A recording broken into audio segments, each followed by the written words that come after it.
everybody? Welcome to another episode of Purple Insider. Matthew Coller here, and we don't have a whole lot of news to talk about, which is good because that means that there has been no other things to happen regarding Aaron Rodgers. Although I did see that Adam Schefter was talking about maybe Rodgers retiring.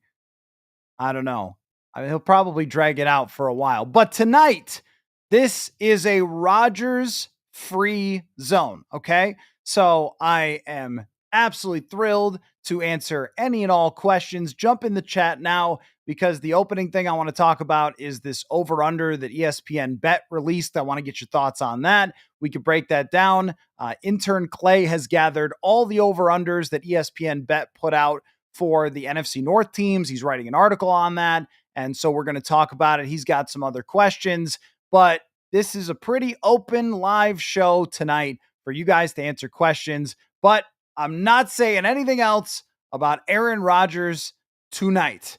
A Rodgers free zone, anything that's on your mind. I also have the draft simulator ready to go in case we decide that, hey, we just want to randomly draft sim, because why would we not draft sim as many times as we possibly can in the lead up to the draft? But I just have said everything there is to say about where things stand with Aaron Rodgers at the moment. And I don't know what else I'm supposed to say unless we have a reason to discuss him. So the draft, free agency, remaining lingering questions, where the franchise is going, the NFC North, the over-unders, all those things. Throw it out there, and I am very pleased to have a great conversation with you guys tonight. So let me begin with the ESPN Bet over-under for the Minnesota Vikings, which is 8.5 wins. I think the Vikings, out of all teams in the NFL, are in probably the category or the tier of difficult teams to predict because of their quarterback situation. If the Vikings had Sam Darnold coming back, they would put this at 11 and a half, right? Coming off a 14-win season, you assume that there's going to be some regression, but you know that Sam Darnold can win football games with this team. So you would have said, all right, man, if it's 8.5 with Sam Darnold, that would be ridiculous because they had a top 10 offense. They've improved their defense. But the fact that Sam Darnold is not back, and now they are turning over to a quarterback who has never played before, that equals uncertainty. And that's why the Vikings have considered an older veteran quarterback. It's why they considered talking about bringing back Sam Darnold. But turning things over to an uncertain quarterback with no sample size whatsoever is always going to get a conservative estimate from the Vegas people. We also need to talk about what this means as far as if this is the expectation or if the expectation is higher. And the fact that, well, these numbers are great and they're interesting to talk about. What if it went over? What if it went under? It doesn't really have a predictive nature, I don't think. So when I looked at this last year with the 6.5, I dug deep into past over-unders and how often that they were blown out of the water, or how often they were accurate, or how often they were too low, or whatever else. And what I realized was that there were a lot of instances where Vegas was a little too low on teams, and they went from 6.5 to say 10. That happened all the time. Each year that happened. It happened to the Baker Mayfield, Tampa Bay Bucks. There were maybe 20 examples over the last 10 years of where teams were thought of to be very middling, kind of out of the playoffs in preseason, and then they made the playoffs. There were very few instances, really none, of a team blowing out of the water a 6.5 the way that the Vikings did last year. That was something that, we might not see happen again. Normally, the over-unders that were really high were very accurate. It was like the Bills, the Chiefs, the teams with the great quarterbacks. And even when I went back a little bit, the Packers and the Saints and the teams that have great quarterbacks, you can almost lock them in every single year unless something super weird happens or there's an injury or a coach kind of falls apart or whatever happens. But for the most part, if a team is getting a huge number, then they're probably going to be really good. And if they're getting a incredibly low number, then they're probably going to be pretty bad. I mean, I saw that the Giants were maybe 4.5, but who can make an argument against that? I would probably say that they can win 5 games with Jameis Winston and Russell Wilson, but does anybody think that the New York Giants are in a position in the division they're in to be anything except for really mid and really mediocre? But when it comes to that middle, when it comes to the teams that get 8.5, 7.5, 9.5, I think what the people who are setting this line are telling us is we don't really know. Like, they could be good if a lot of things go right, and they could be mediocre, but we don't see them being terrible. That's what they're saying about this. And with JJ McCarthy starting, everything is really on the table.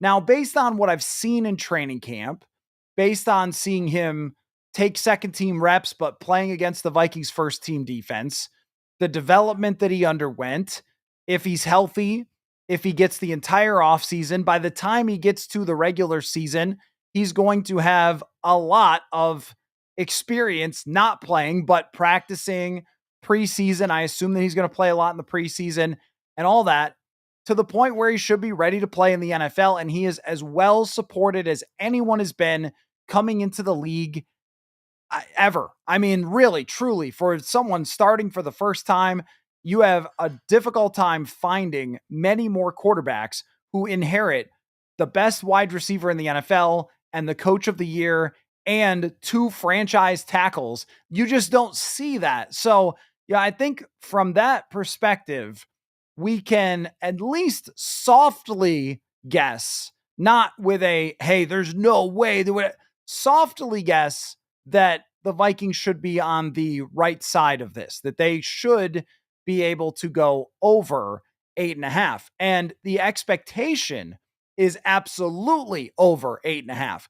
I think that there will be patience from Vikings fans for JJ McCarthy in his development, but there will not be patience for losing. If you move on from Sam Darnold and you don't get that other guy who would be the win now options on a win now roster, then you do have to win.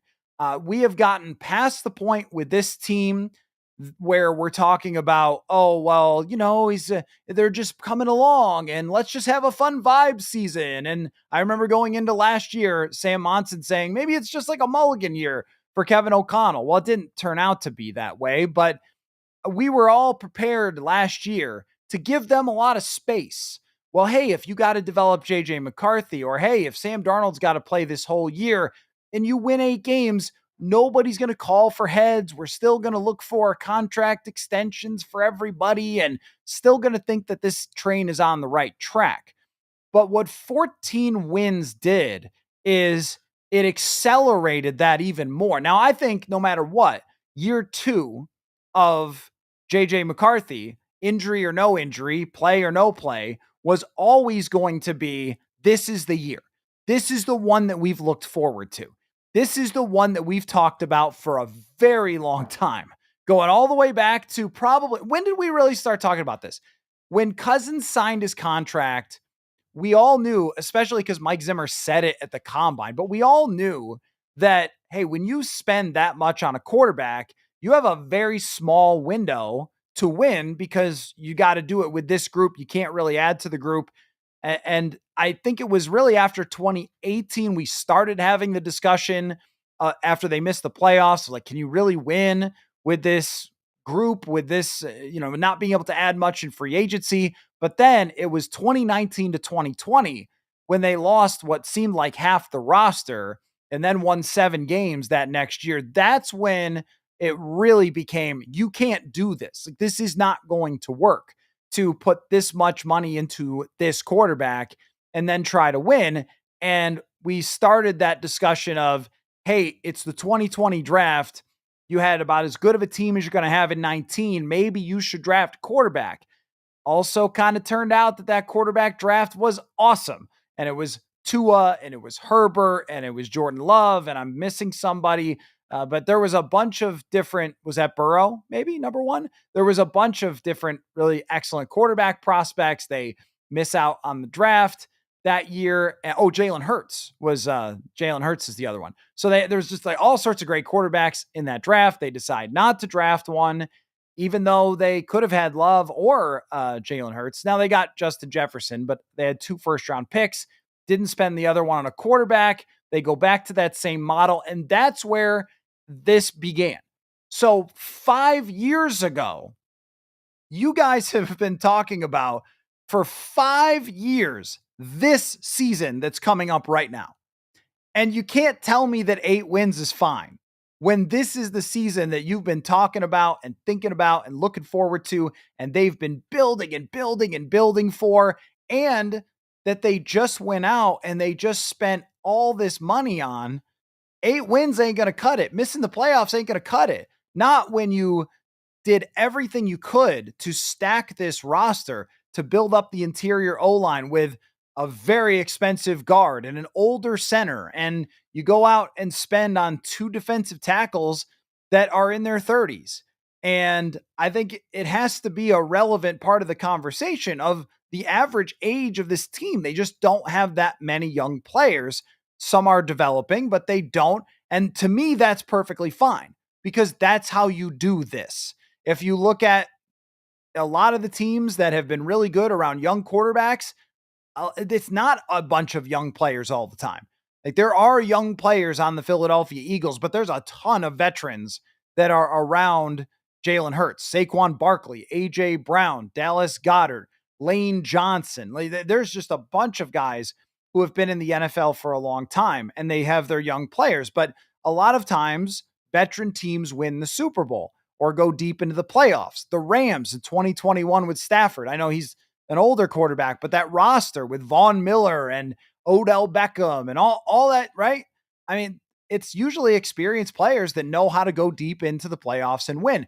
That's what they're trying to do with this team around JJ McCarthy, which means this is not a let's just see how it goes. Let's just see if he develops. Let's see if it's our. No, this is a massive decision to move on from Sam Darnold. Just because everybody agreed with it doesn't mean that it still shouldn't be analyzed.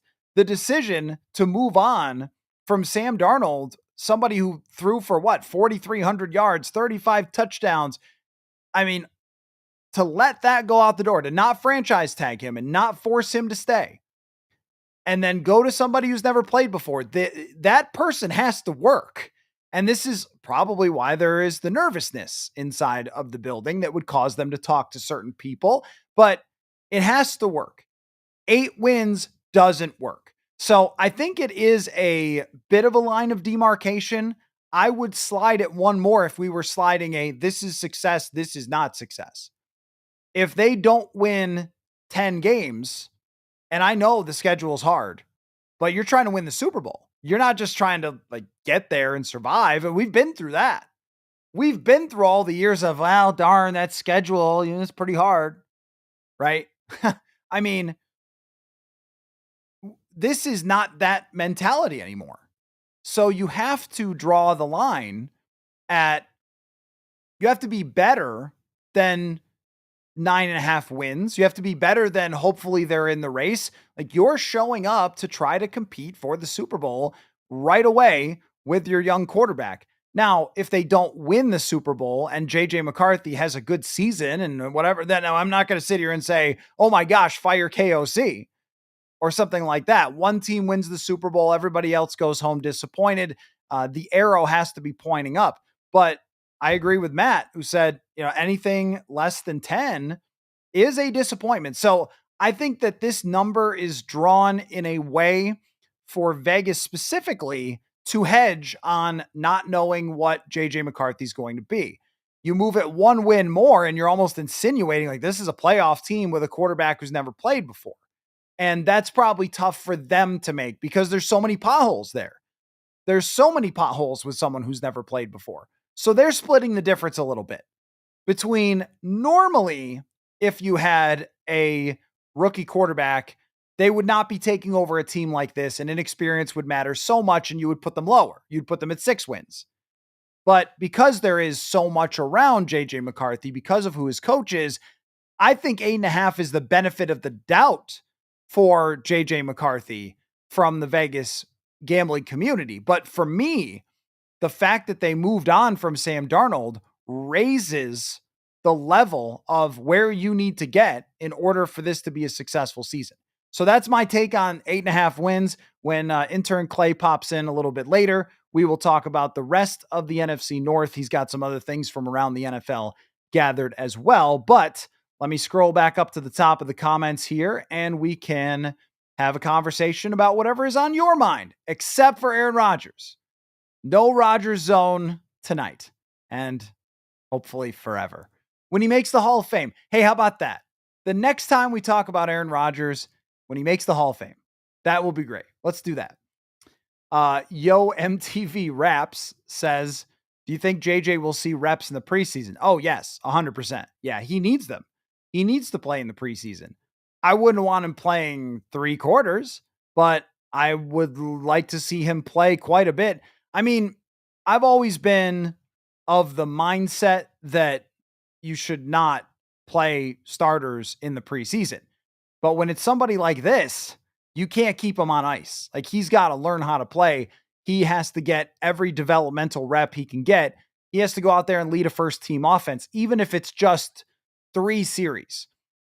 He's not a veteran player. He needs to be out there playing football. I'd prefer it to be at least a quarter in each one of the games to get him into that mode of like, this is how you play in the NFL. Even last time he came off the bench, he throws an interception and then he gets into his groove. And I wouldn't take anything away from how excellent his preseason game was, but it was against the second team, and it's not even a good team, second team, and it's at home and it's in a nice environment. Like, everything was kind of laid out for him there. You'd like to see him go on the road and see what that's like and play against a different team and see their starters for a couple of series just to get him in the mode. It's a long time from now, but that's definitely going to be how I view it. Majal says Lions and Packers have higher odds than the Vikings. Bears are just below the Vikings. Right. We'll talk about that a little more in depth later, but I think it's fair. Where they have it is fair. I mean, if you're trying to take a guess and what you're shooting for is the median outcome, you're not shooting for, hey, here's what we expect, like we just talked about, or here's what you're hoping for in your guys' case. Here's what you're hoping for. You're hoping that you're better than those 2 teams. But they have quarterbacks where you can look at and say, well, Jordan Love had a pretty rough year last year and they still made the playoffs. And the Lions won 15 games last year. These teams deserve higher odds than the Vikings. And as far as the Bears go, they are, I think, almost as big of an unknown, probably an even bigger unknown than the Vikings are right now. Sean says they're fine undervaluing the Vikes, looking forward to proving them wrong again. Yeah, I mean, when it comes to something like this, I mean, the Vikings used it last year to prove the haters wrong, and there was a lot of people that projected them much lower, and that may very well happen again. I just think it's fair, and it probably was to some extent last year. I thought they were way too low. I mean, 6.5 is just 6.5. You have to be a complete joke to be under 6.5. You got to be the Giants. You got to be the Browns. Like, your team has to have the wheels flying off it. Your bus has to be on fire. Everything's got to go wrong to win fewer than 6 games. It's happened before in Vikings history, but not many times. I mean, usually they are at least a mediocre team, and with good coaching, how many times do you ever see a well-coached football team win less than 7? I mean, the Vikings had everything go wrong with their quarterback. They fumbled the ball a million times in 2023, and they won 7. If you have a well-coached team, you should win 7.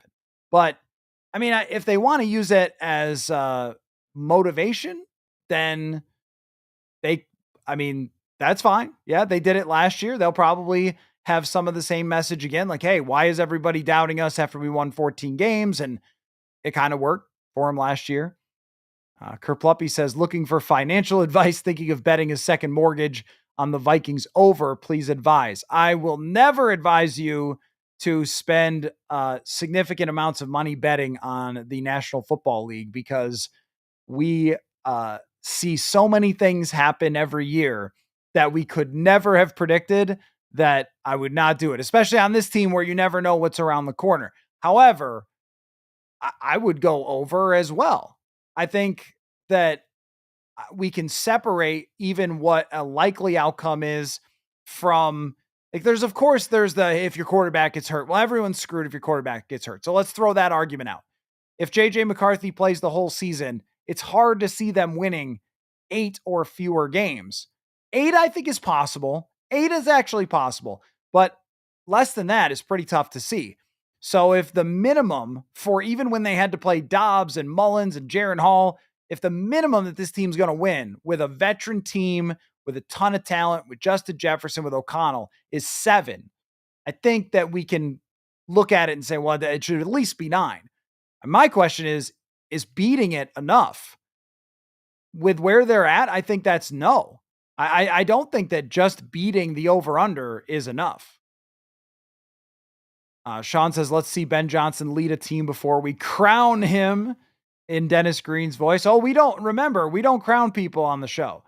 Last year, we were accused of crowning people from Brian Flores, and I'm just kidding around, but he was saying about somebody in training camp, like, hey, let's not crown him yet. And I was like, whoa, hey, I would never. Not this franchise, not with Denny Green's history. We ain't crowning people here. So, but I agree with you that Ben Johnson is the biggest question mark. The only thing I might say to that is they couldn't be coached worse. The Chicago Bears last year, that was one of the all-time bad coaching jobs in the entire NFL. That was a team that was winning games, at least to some extent. It was fairly competitive. And if at least Caleb Williams had some moments, and then the guy forgot how to call timeouts.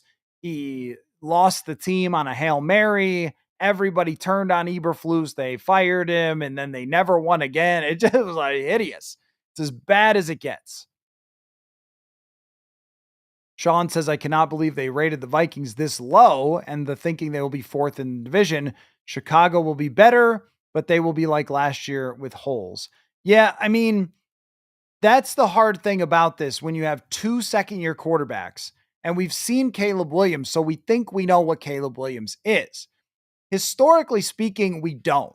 Like, I looked this up when Geno Smith emerged. This was 2022?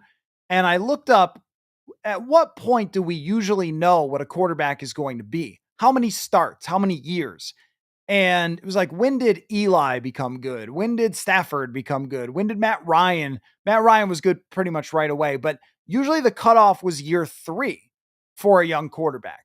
So we still don't really know, just because Caleb Williams was bad last year, and I have major question marks myself, it does not mean that he's just going to be as bad. If he is coached a lot better, if he makes progress, if last year was a little bit of a wake-up call to, hey, buddy, what you did in college, it ain't going to work here. He certainly should have taken that away. I'm not saying it means nothing when someone gets sacked 68 times. There are red flags on that, and intern Clay did a good article on that if you want to check it out at purpleinsider.football, about like a lot of those first-round picks that got sacked a ton, it didn't always work out for those guys. Like, they continued to have sack problems, even if it wasn't as aggressive. Still, worst coaching job you're ever going to find. I can see why Chicago is getting bumped up. I also think that Chicago is sort of, weirdly, for a team that never does anything, they're more of a benefit of the doubt team. I don't know why. Like, the Vikings almost always have a better record than the Bears. And when it comes to Vegas, there's always this idea that the Bears are one step away from excellence. And that might be because they get more coverage than the Vikings do. It's Chicago. It's one of the 3 biggest markets. And so they get more conversation on TV. More people are talking about them. And there might be more enthusiasm for whatever they're doing, and they get pushed a little bit that way because of that. I know that's not how it's supposed to work, but I don't think anybody's immune to that. I also don't know how the algorithm works exactly to decide on these numbers either. Sean says, if you could go back in time to the Quessi press conference, that was only yesterday. If I go back in time, I wouldn't pick that. What question do you wish you could have asked him? Well, that's a good question. Where would I go back in time? That's another good question. I don't want to go back into any time where there's mysterious diseases or anything like that. Uh, anyway, that's a good question. Yeah, I think probably the question that I've enjoyed asking Quessi adofo-mensah over the years, because it's really in his wheelhouse, is about the timeline stuff. About, like, did you create a 2-year window for yourself here? And I'm not sure how I would have phrased it, but just where does it fit in with the timeline to have a quarterback this young with a roster this old? Like, what do you think of that juxtaposition? And because I know what you're implying, like, so much was on one 41-year-old quarterback and a contract situation, and there are, I guess, time limits to these things. But I mean, I'll get another chance someday to ask him about that. It's not like he'll never speak again. And I'm going to the owners' meetings, and I'm sure, well, I know we'll talk to Kevin O'Connell. So I'm curious about what his answer is. But Quesi adofo-mensah, I mean, I think it's really been his strongest point, is understanding how to have everything align at the right time. That there were years that were transition years. And even last year, he talked about it before the season. He said, well, I could see a world where everything clicks in and we win a lot of football games. And they did. And that's what happened. But that was the first question I asked him after the season. I asked him about how he kind of dealt with that, like a reality, because I'm sure his numbers pointed to, hey, this should be a competitive team, but probably not a 14-win team. And then it happened. Does that throw off the timeline? Is that, unexpected?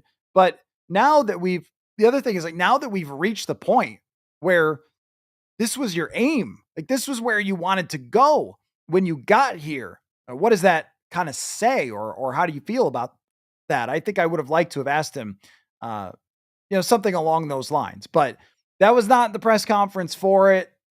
Just, I said it yesterday. When you have somebody like that involved in the discussion with the team, it's just going to get a lot of questions. And also, there were some of you kind of going after the reporters, kept answering the questions. So you're going to look for more and more information. And by the way, credit to Quesi adofo-mensah. He gave the answers. He was transparent. He was open. He told you how it is. He told you exactly how it is. I would never criticize somebody in charge for going up there and saying what the truth is. The truth is they talked to him. The truth is the door's not completely closed. All right, great. We have our answer. Now we know where it stands. That's great. I think that was good. It took a lot of questions to get it, but the fact that we know where it is, that's the goal. That's what we show up for. Try to get as much information as possible. But yes, I would like to hear what he thinks of having a quarterback this young with a team this old and this expensive soon. I mean, next year they do become quite expensive. Steve says, I'm high on McCarthy, but in all reality, no one has seen him play one snap. Right. That's why you can't do the, like, WV Walker says, it's disrespect. Disrespect. I mean, you could do that inside the locker room. I mean, you can make anything disrespect if you want to. But, there's plenty of KG and Michael Jordan stories about them making up stuff and making up disrespect. You could do it if you want to. I mean, that's fine inside the locker room. But if we're being objective about it, it's not a disrespectful number. It's a number, this over-under of 8.5, that says we're not really sure. We're not really sure. We think McCarthy, to me, an 8.5 number says we think McCarthy's going to do pretty well. But what's he actually going to do? And I'll be curious. Maybe I can look this up. What Mike Clay thinks. Let's see. Mike Clay does this really cool thing. It's a PDF. He does projections. Let me see if I can find the Vikings real quick. I'll have Mike on the show eventually. That's 2024. I'll have to see if I'll see if he's got his 2025 projections up. Because I'm curious about what he thinks McCarthy's going to do. I'll do a show with him later on this year. Yeah, I can't. Oh, there's his projections. Okay. Everyone stay still while I find. Okay. So here's what Mike Clay thinks that JJ McCarthy will do this year. And Mike is ESPN's fantasy guy, is good at this, at projecting players, as anyone I've ever seen in my life. And he puts so much effort into it. So I love bringing him on the show and giving him a hard time about them. So he's got JJ McCarthy as throwing for 3,700 yards, 27 touchdowns, 14 picks, and getting sacked 39 times, which I think is a little high for him, and running for 200 yards. And he has the Vikings at 8.8 wins with his projections. So, of course, his projections were as wrong as anybody's last year. Everybody was wrong last year about what the Vikings were going to be. I mean, it was a very strange year in comparison to any other time in the NFL. I mean, with that over under being hit the way that it was. But I think that that's like all that's really fair. It's what everybody does in projections is tries to kind of hit it down the middle. Because if you're doing projections, you're not doing wild predictions. I think those are two different things. Anyway, Andre says, revisiting the Coller vibe from yesterday when the media asked similar questions, like with Rodgers, is that because every reporter is trying to get their own take? No, I think what you're trying to do when it's multiple questions, and if you go through that press conference, it's to try to get as much information about this as possible. At one point, Quessi said it's up to him. He said the words, it's up to him. You can't move on to another question. You got to go back and be like, wait a minute. What did you mean it's up to him? And then he clarified and said, what I mean is that if he signs with another team, he's obviously not signing with us. Oh, okay. All right, good. Because if it's up to him, like, whoa, wait, are we waiting on, you know what I'm saying? So there were a lot of things that were thrown out there by Quessi in his early comments that left gaps. So like, who talked to him? Like, how much did you talk to him? How serious is it? Is it still a possibility? Like when the questions were being answered, but not given the whole amount of information, then you're trying to get the whole. And I think that we got the whole amount of information yesterday. And I think that everything was fine when it comes to that. I don't think there's not something where, this person's like, oh, let me make sure I'm involved. Let me make sure I'm involved. I don't think it's like that. It's just as you're listening to him give answers, there's still holes in the information that you have to try to fill in on a subject like this. It's different from any other press conference from the approach. Not only because a lot of the press conferences are not as well attended as one that Aaron Rodgers is involved in some way, right? So you have a lot more people and everyone is listening to the answers and thinking, well, how can I add to this more? How can I get more information on this? Not, oh, I got to make sure I'm involved, or at least I don't think it's that way. I haven't gotten that feeling. I'm sure some medias are, but I don't think it's like this cartoonish Disney Channel. Tell us the truth, Quasi. Like so look, I would have preferred that we got some more time and some more questions about other stuff. And we could have gone a little more in depth on some of the actual signings, some of the reasoning behind bringing back an older running back or why they wanted Byron Murphy so badly. But it's not the only press conference in our lives. We'll get more information on that stuff. It's actually, and I know I promised a no Rodgers zone, but if you've been listening to the show, it's my biggest frustration is that I want to talk about how to project this team, how to set expectations for this team, where JJ McCarthy fits in, the roster build, the bigger picture, the guys they brought in, and Rodgers won't let me. And so that was kind of like yesterday. But I don't blame anybody for trying to get more information about somebody of that magnitude. Sean says last year going into the season better than previous year, lots of question marks, tempering how good this team or tempering how good they could be. This team is significantly better than late last year on both sides of the ball. So I agree that on paper, the Vikings are a better team like right now than they were last year. And it's really not that close. I mean, Jonathan Allen and Javon Hargrave and Will Fries and Ryan Kelly, the upgrades are enormous. Jordan Mason, the upgrade is significant. And that's with all respect to how good Cam Akers is, but it's a significant upgrade.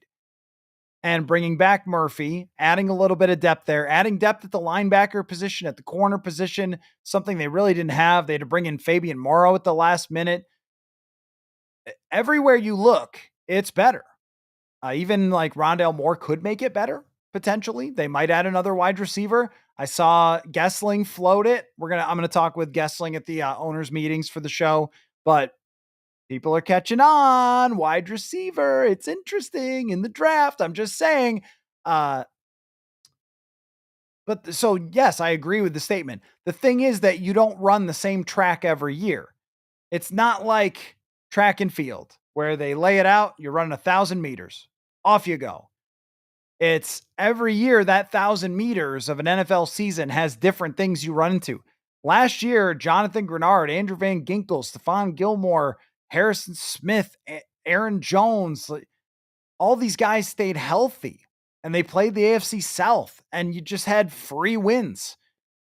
And Sam Darnold stayed healthy and Justin Jefferson and Addison after he got back and all those things. A lot had to go right for them. And how many game-winning drives was it for Sam Darnold? I think he had 5, maybe 5 game-winning drives. Like a lot of times he came through in the biggest moments in the clutch for them. I know not at the end, but throughout the season that you can't always count on that. I mean, sometimes you get 2 game-winning drives in a year. Sometimes, I mean, the kicker did not hurt them at all when he missed a couple times, but the kicker was unbelievable throughout most of the season, hit the clutch kicks. It just sometimes you get injured. Sometimes you fumble more. They had the top takeaways and one of the top sack numbers in the league. Like that doesn't always happen. So they are better in each spot. And I think what they're trying to do there is make it more regression proof. That's what you're trying to do is you're trying to get it to the point where even if there is regression that, and this KMAC is touching on this, that, you know, even if there is regression, you're a better team to be able to survive it. That's what they're looking for. KMAC says regression to be had from the turnovers forced and positive overall benefit of penalties. That's right. I didn't even talk about the penalties.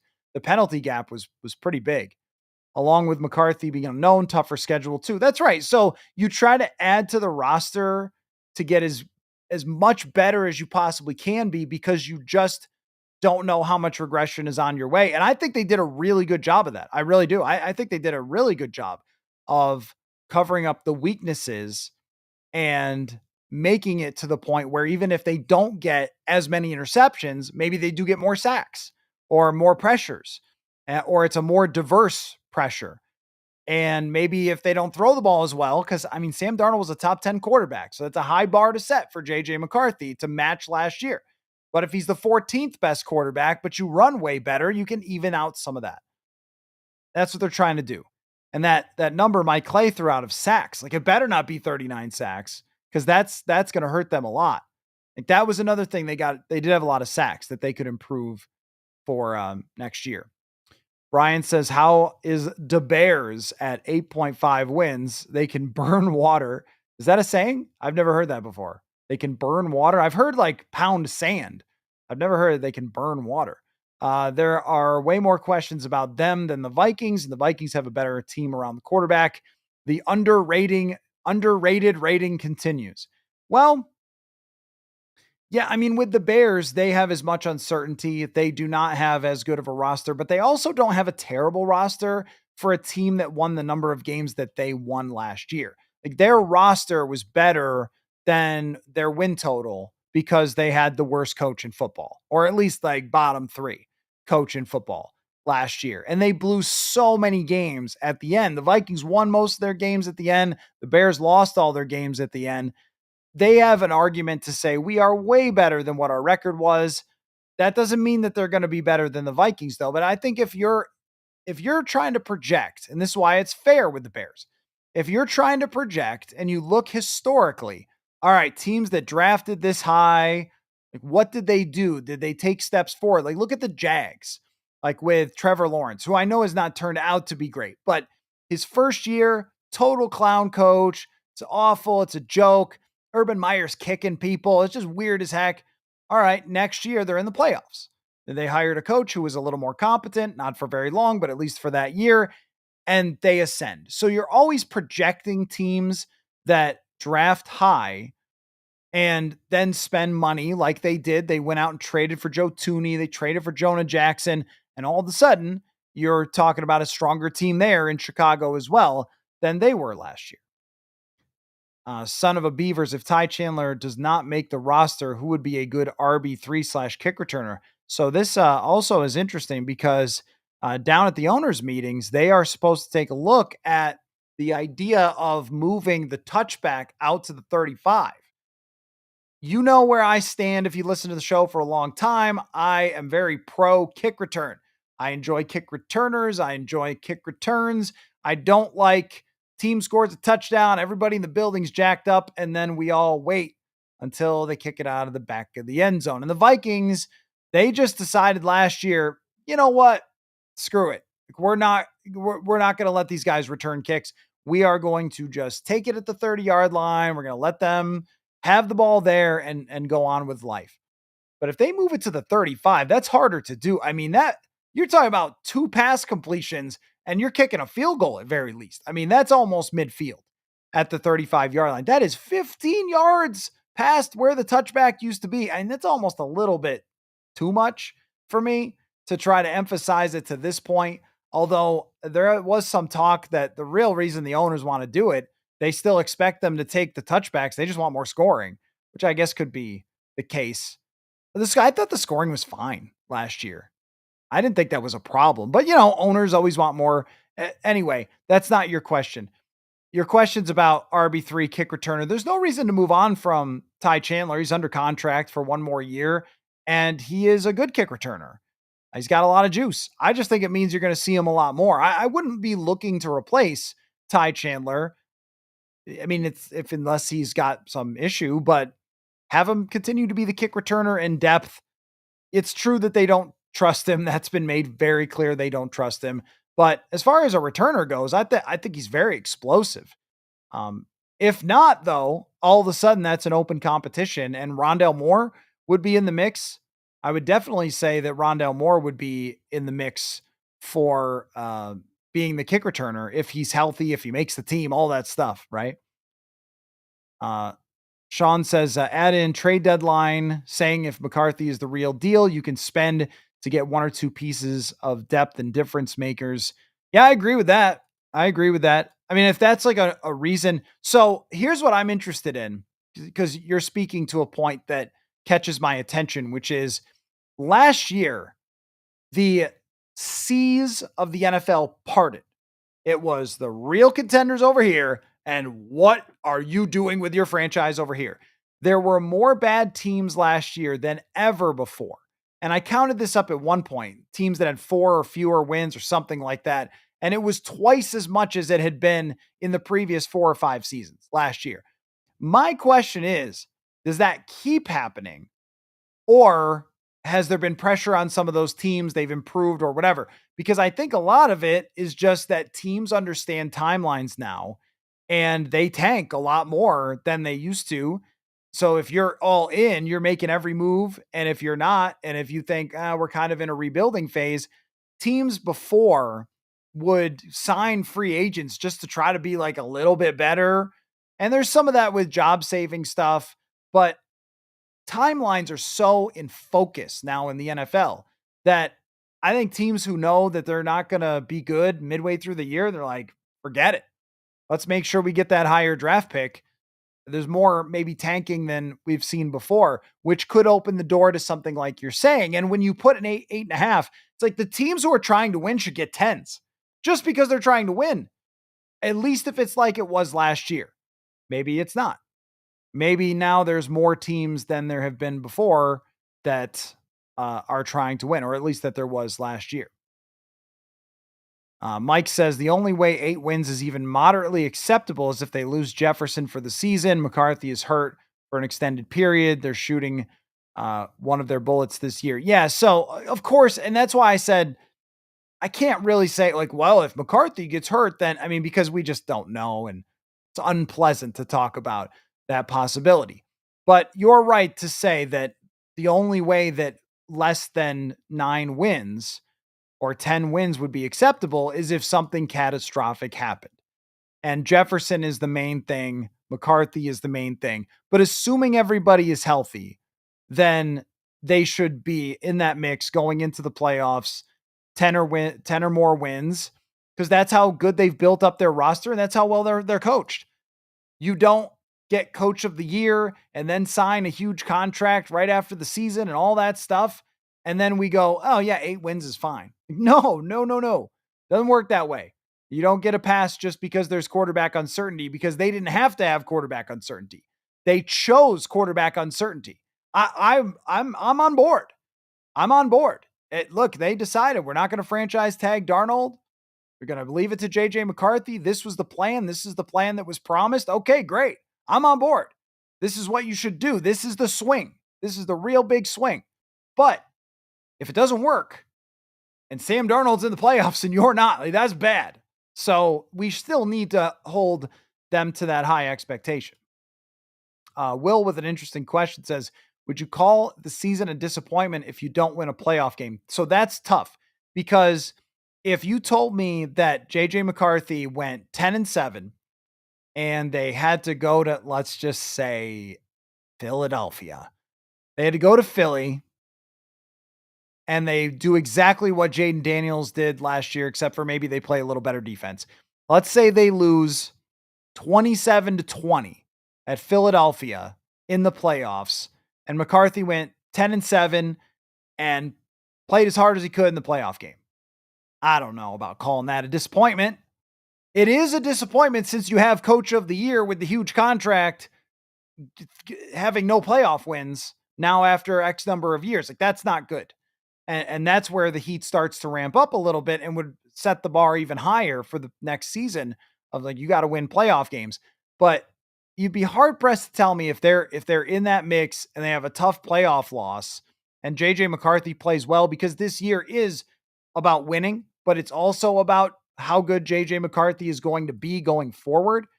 And if he played well in a playoff game and they lost by a field goal, I would say, yeah, no, that's a successful season and a bad break at the end.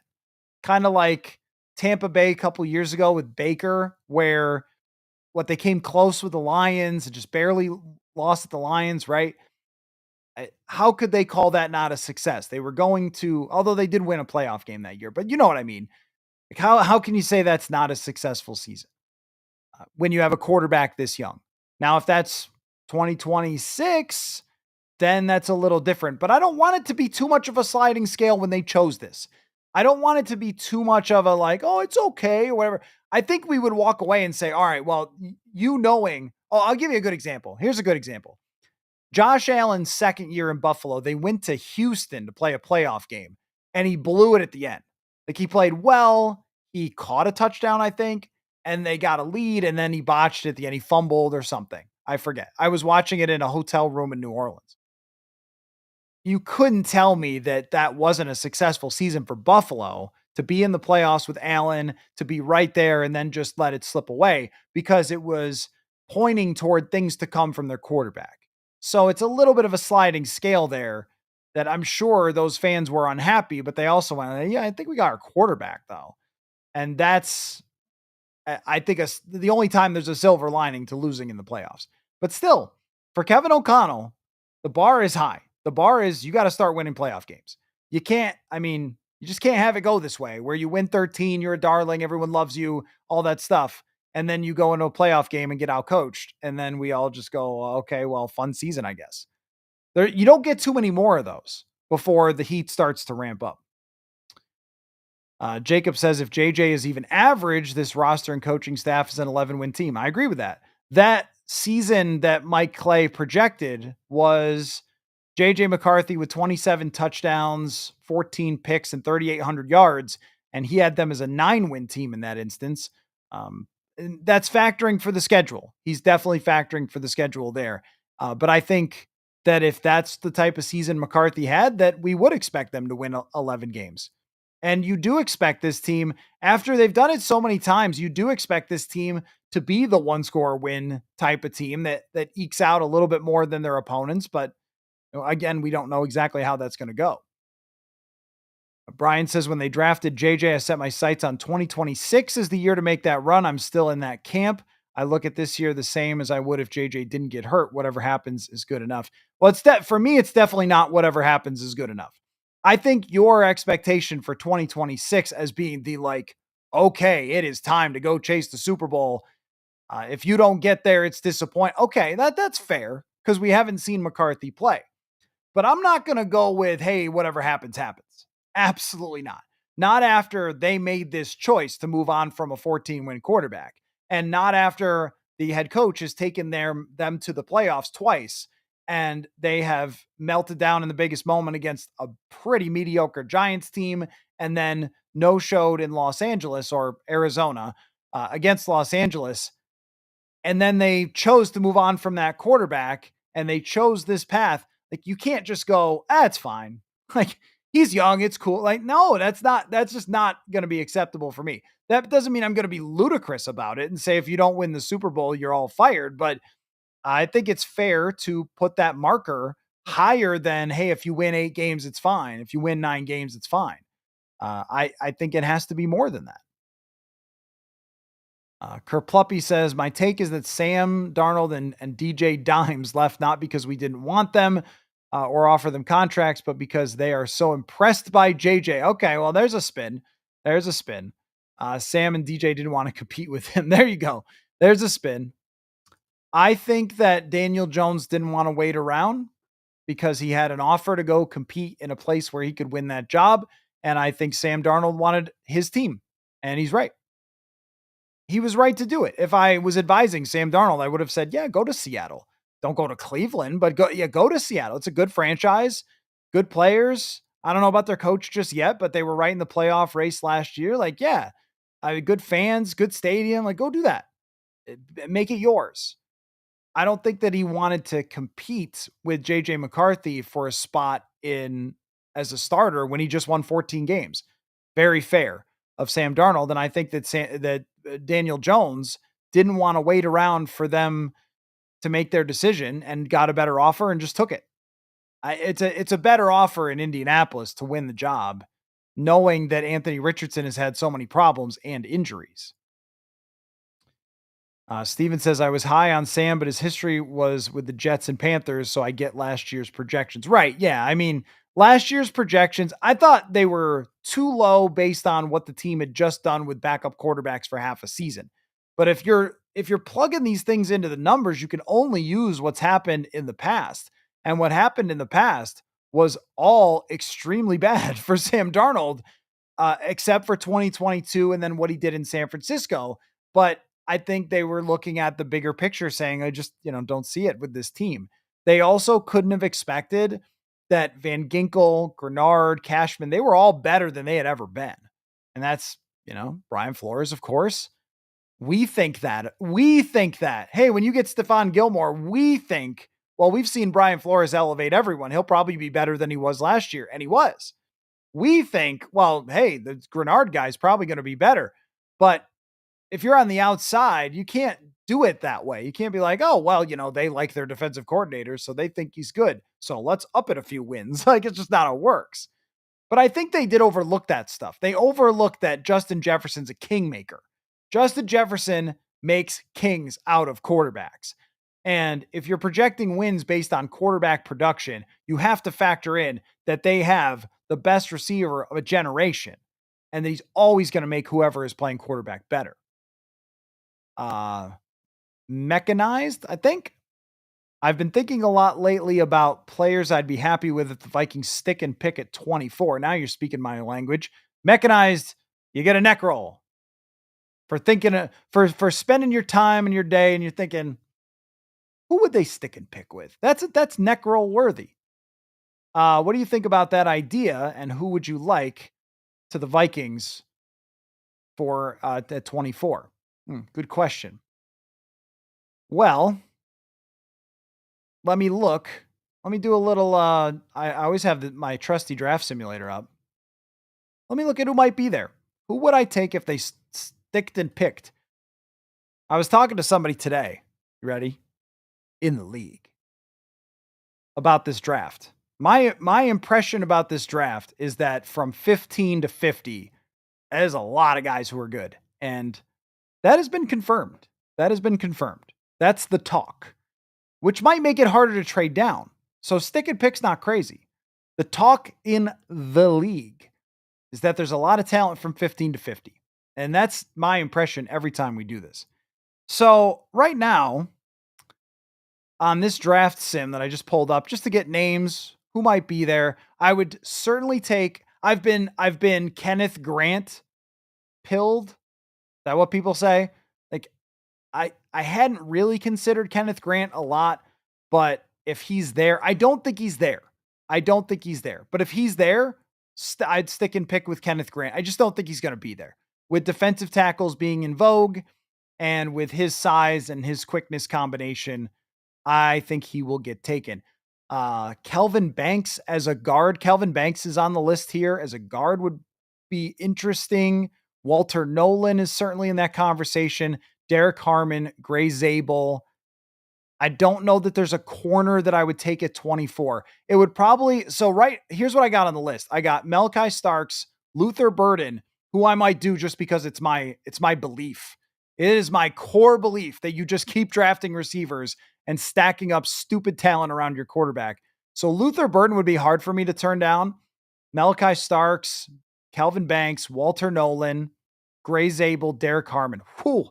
That's why you trade down, my friends. Look at all that talent. So because I'm me, I would probably take Luther Burden and then everyone would be like, what are you doing as a GM? And then we would just throw the ball all the time and be awesome. But if it's not that, and it's more of like who they would take, I think Zabel and Derek Harmon would be a tough choice. And both would be a good choice. I might go, I love defensive tackles. I might go Zabel there. But I love defensive tackles. Tough call. It's a great question. I love the question. Like if they wanted to stick and pick, there's so much talent there. Who would they take? Because once you make that pick, you don't get to pick for a long time. So you better do it right. I might go, I keep going back and forth. Walter Nolan's good. Harmon's good. Zabel's good. Maybe I would go Harmon if you're looking down the road. Because a lot of times you're trying to look down the road a year or two. Anyway, I'll move on. But that's whole shows on that one because I just like that conversation. It's just ludicrous how many good players are there that would fit for the Vikings. I would take Starks, Burden, Banks, Nolan, Zabel, Harmon. Darius Alexander is there. That's kind of interesting. You guys know I like Trey Amos, Maxwell Hairston, Siobhan Revel is on there. I mean, Nick Emenware is on the board. Tyler Booker's on the board. I mean, geez, if they don't trade down. Anyway, Sean says Vikings were arguably one of the 5 best teams in the NFC, better team on defense and offense, better in the trenches. How it is so really is how equal plus or minus McCarthy to Darnold. Yeah, we can't underrate how good Sam Darnold was in the regular season just because it went bad in the playoffs. Sam Darnold was probably the 8th best quarterback in the entire NFL last year. That's worth a lot in terms of wins.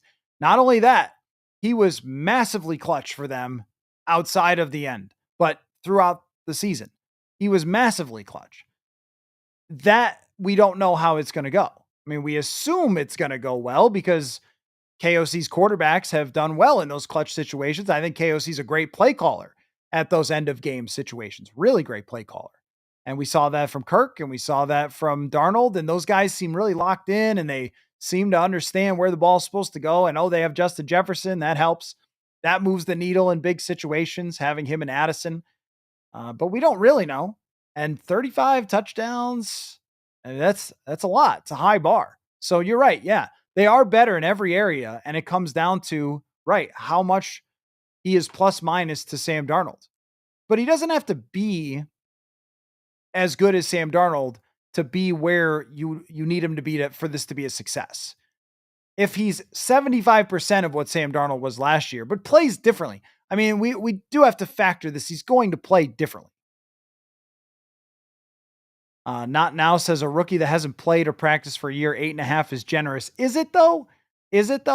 Because I just looked at this the other day. 11 teams with first or second year quarterbacks have made the playoffs since 2021. Not that long ago. I mean, young quarterbacks are thriving in the NFL. CJ Stroud's already done it twice. It's not like he was the most experienced college player.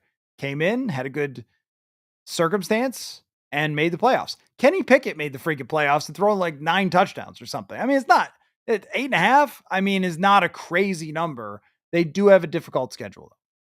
And Sam comes in with a super chat. Thank you so much, Sam. Really appreciate that. Says with a difficult schedule, I'd say 10-7 would be disappointing, but not catastrophic. I think 10-7 is a success with the schedule, but okay. How they look in the playoffs will matter a lot. JJ showing improvement throughout the year also matters. So that's going to be a tough one.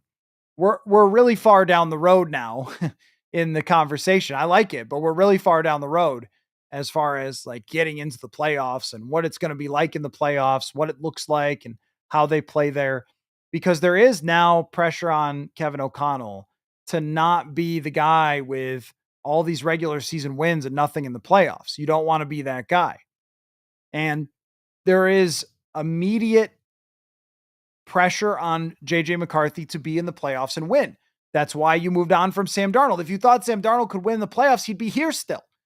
They would have made sure to keep him. They would have used the franchise tag. If you thought that Sam Darnold with a similar roster could go win the playoffs, they would have kept him. But instead, they moved on from him to do better than that, which means getting to the playoffs and winning in the playoffs. So that's where I swing back and forth, because I also know the history of young quarterbacks in the playoffs. Not always great. Jaden Daniels was excellent, but I brought this up with Sam Darnold that Eli Manning went like 0-3 in his first 3 playoff games or something like that, or just played terribly.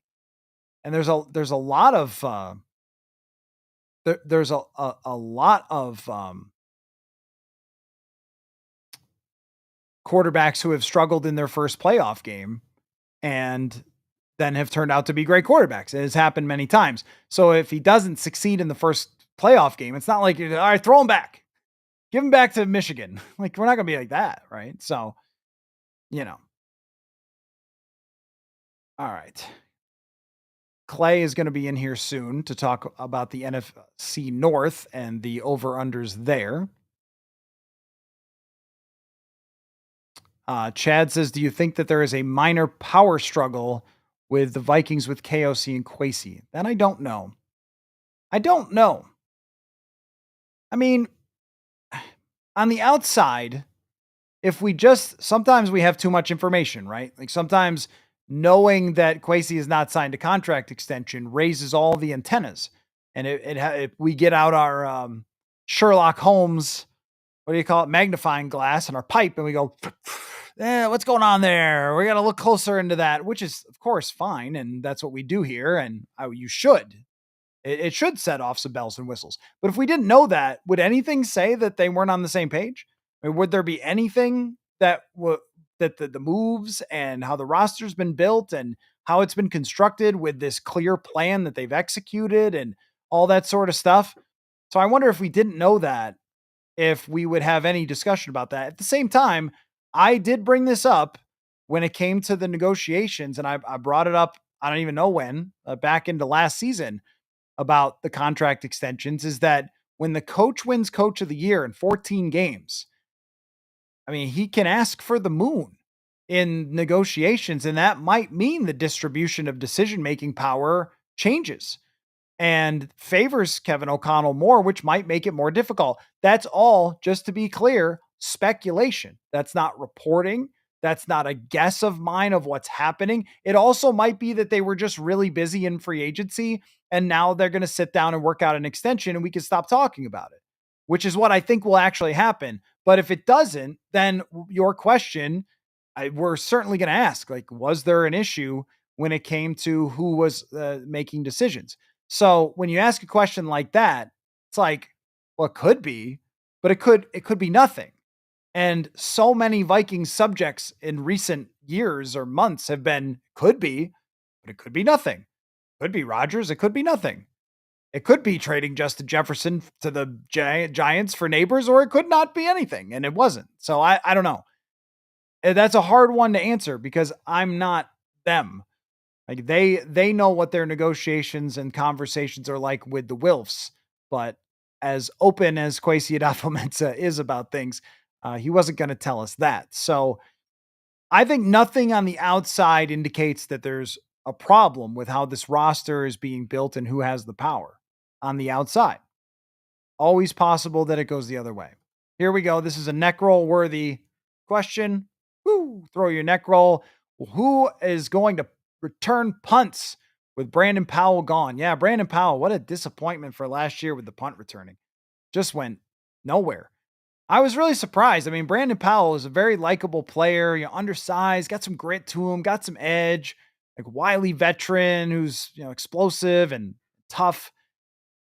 Just didn't launch last year. I don't know what happened. I mean, the year before he was good in a lot of areas. So Rondale Moore is a candidate for that. Maybe, I don't know. The one time Jalen Naylor tried to return a punt, it went sideways, but I don't know how much he had been practicing it. That might be a position where somebody could emerge that we don't expect. Uh, Rondale Moore makes a lot of sense because he's done this before to be in that position. But outside of that, it's really wide open. Maybe somebody they draft. Rodney Adams is the joke answer to that. Josh, what's up, Josh? In your mind, what scenario would have to play out for the Vikings to take a running back on day 1 or day 2? Day 2 is possible, I guess. If they traded down and they had a bunch of picks all of a sudden, like let's say they traded down from 24. Remember I did this draft sim one time where I traded down from 24 to 34. And then I think I went all the way to 50 or something and still got a good player. But if they traded down twice and they had a bunch of picks and at the back end of the 3rd round, they could just grab a running back. Okay. Day 1, Ashton Genty has to fall to them. I don't think there's any other scenario. And he will not be.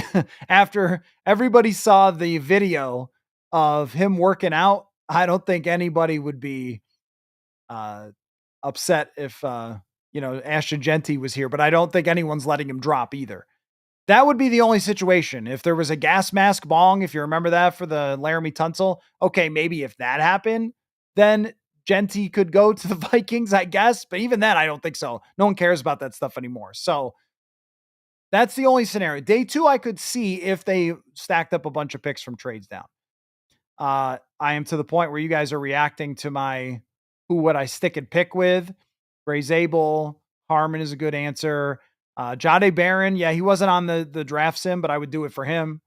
Sure. Kenneth Grant, I mentioned. It's probably it for the top players. I don't know if there's anybody else that could possibly be there, but Zabel or Grant, you could do it for them. The reason I like, the reason I like the idea of Gray Zabel is just because of everything else that they've done on the O-line. You can place a young player in there and not have to say, hey, kids, save the offensive line. So often that's what happens in the league. Hey, rookie left tackle, just go be the whole offensive line. That doesn't work that way. Mike says, talking about how you're not talking about Aaron Rodgers for a minute or two means you talked about Aaron Rodgers. You got me. I quit then, I guess. I don't know. We're trying to avoid the subject is the point, Mike. I mean, are you one of those rules stickler guys? Your foot's 1 inch over the line. You said you were not going to talk about him, but you talked about how you were not going to talk about him. Steve says Brian Flores is the most underrated X factor based on national reporting, in my opinion. That is probably true. That everybody knows that Brian Flores is good at his job, but I think what they don't maybe fully realize is that this defense has not been perfect. If you were to go back and say, where did I expect them to be in 2023? I would have said 20th, 23rd based on their talent. And they were maybe top 15, 13th, something like that.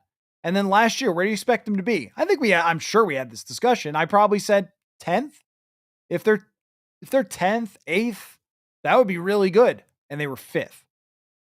I mean, he is consistently elevating what they have on defense. Luck plays a factor in defense, but when you have a coach who consistently elevates, it does matter for when we're picking expectations and when we're doing the over-unders. You're right that I think from the outside you go, well, their defense is good. They've got Flores, but it's like, can you really show someone with your hands how much he took players and elevated them last year? Josh Metellus continues to be a great player, right? Somebody who was a special teamer before. Van Ginkel never had double-digit sacks. Jonathan Grenard had double-digit sacks, but never pressure numbers like that. just player after player being elevated. Stefon Gilmore, we were thought to be more or less done, right? So, yeah, I mean, and then he comes in and plays really well for the entire season. That's kind of the Brian Flores effect on the defense, and that's important. Sam says, I stand for Brandon Powell. Guy knew the offense inside and out. It's what allowed him to make the roster. Well, yeah, I mean, look, I like Brandon Powell as much as anybody, but it is a performance league, and the performance just wasn't there. It just wasn't. Son of a Beaver says, I got a tough one for you. Anyone from the International Pathway Program. Yeah, that's just going too far. You can't, the thing is that you can't reach for the neck roll. I feel like that was a reach for the neck roll. It's just got to be natural. It's just got to be a guy saying, yeah, I spent all day thinking about stick and pick. I'm like, okay, good. There you go. You belong here. This is where you belong. All right, let's bring in intern Clay, who has spent some time thinking about himself, writing also about the NFC North and expectations. Clay, I want to go through your article looking at the over-unders for all the NFC North teams, and then you've got some other questions as well. But first, if you haven't been here when Clay is here, he goes to the University of Penn, played football, and lives in a semi-war zone sometimes from an audio perspective. But Philly, baby. What is up, man? How are you? I'm good. How are you? Well, I'm doing just fine. Let's talk about this. So let me get your opinion first on what has been the main subject here. 8.5 wins for the Vikings. Are you buying or selling that? I'm buying. I'm buying for sure. And I see a lot of comments calling it disrespectful and they're hating, but it makes sense. Like JJ McCarthy, we haven't seen him in live action. But at the same time, Kevin O'Connell, since a head coach, he's never had less than 10 wins, except for the year that JJ McCarthy and Sam Darnold or Kirk Cousins were hurt. So I have them winning 11 games this year. Yes, schedule is hard, but I think they have the right pieces in place and the right coaches to mentor McCarthy and make things work out. And if I'm not mistaken, trying to think of the schedule for next year, or at least the expected opponents, but I think the Vikings do have more home games than road games, which does matter when you're playing at US Bank Stadium. They don't have to go to London this year, as far as I know, I guess, right? I haven't seen the schedule yet, but I don't think there's international travel, which has thrown a wrench in things in previous years. But I agree with you that 10, 11 games should be generally where we're starting to set that bar for the Vikings. And a major part of it to me is if you go into an offseason and spend like they spent and improve like you've improved with coaching that's already shown us that they can get more out of the players than they are given on a year in and year out basis, then why wouldn't we put it at making the playoffs? The only reason would be if things get in the way that just happened in football, which would be the injuries, the random stuff. But aside from that, I mean, that's where you should be. And I think that putting it at the expectation is the right way to do this. So let's look at these other teams. The Green Bay Packers are at 9.5, which to me says that Vegas is sort of 1 foot in, 1 foot out on the Packers. Like, yes, we think you're going to be a good team and a competitive team, but here's what the Packers risk this year by having their only big move be Aaron Banks, a left guard who's mediocre. And I mean, they're celebrating Mecole Hardman being signed over there. Like, I mean, congratulations. You got Mecole Hardman. I don't think that's exactly Jordy Nelson or Devontae Adams in his prime. They are risking something that they have not been in a very long time. Definitely not in your lifetime. Almost not even in my lifetime. Mediocre, middling, average, run of the mill. That is something the Packers have not been. And that doesn't mean bad because Matt LaFleur is a good coach. And I think Jordan Love is a good quarterback. But it just means stuck in the middle, like where the Vikings have so often been in their history. Do you agree with that? Yeah, I do. And it's weird because I feel like in my article, I kind of give the Packers a hard time, but I still think they're going to win 9 games. And it's like, for them, it's like weird seeing them like fall off, but it's still like a highly a good team with high potential. And I think it's pretty fair because last year, honestly, if Jordan Love gets hurt against three different teams other than the Texans, Colts, and Jaguars, they might not have even made the playoffs in the first place, and where our perception of them might have been completely different this offseason. So I think 9.5 is definitely a fair place for them. I was just thinking about, and you're right about that. Like all of the AFC South just helped everybody except for the Bears. Although I guess the Bears did have a great game. Who was it against? The Tennessee Jaguars, Jaguars. or no, they almost lost to Tennessee week 1. Oh, that's right. Yeah, And there then was they a Caleb Williams game. I guess it was against the Jaguars where he played really well, and we're like, well, I know it's the Jaguars, but like, I don't think anyone realized how freaking bad the Jaguars were. But anyway, I mean, if you go back though, how many years in Packers history, I wonder about this, have they been a team that's a 9-win type of team? They had 1 or 2 bad years against or with in the Brett Favre era where he threw a bunch of interceptions or they had injuries. Maybe the transition over to Rodgers, and then 2018 when he got Mike McCarthy fired. I think it was 18. Yeah, 2018. Aside from that, though, I mean, they are a double-digit team all the way from the time that I'm like 8 years old in 1992, all the way until the present. And if they don't make gains in this division, with the Bears improving and the Vikings improving their overall roster and possibly having a good young quarterback, they could get stuck in the middle. They will not admit it because they're in Green Bay and they all have Brett Favre's face tattooed on the side of their heads. But I think it's possible if Jordan Love does not take like that next step as a quarterback, it's going to be very quick that he gets expensive, and then they are limited in things that they can do. Yeah, I think I just looked it up. This is insane. I think the Packers had less than 8 wins 4 times since 1995. Yeah. Like that's just unheard Yeah. of. So it's hard to really say like a team or an organization like that will really take a step back. But they have a lot of question marks on offense with Jordan Love's consistency and his injuries, and who knows if they're like which receivers they're looking at in the draft, or if they're even looking at receivers in the draft. I'd hope so for their sake, but who knows? Yeah, I think that maybe they might have to bite the bullet on that, but it's like not been part of their philosophy to do that. So, okay, let's look at the old Detroit Lions here. I mean, the Lions still have everything as far as their roster goes, and they get Aiden Hutchinson back. But that doesn't necessarily guarantee that they will be better than last year. Well, you can't really be better than the regular season record that they had last year, but it doesn't guarantee that they're going to be back to that same spot. At the same time, they didn't lose almost anything, and they got DJ Reed to replace Carlton Davis. I also think that there is potential on the defensive side for them to be even better defensive coordinator wise. I know Aaron Glenn was a head coach, but I always thought that the Vikings, except for that last game, had answers against Aaron Glenn. I think they could get more complicated, but really the biggest question, Clay, is on the offensive side with their different offensive coordinator.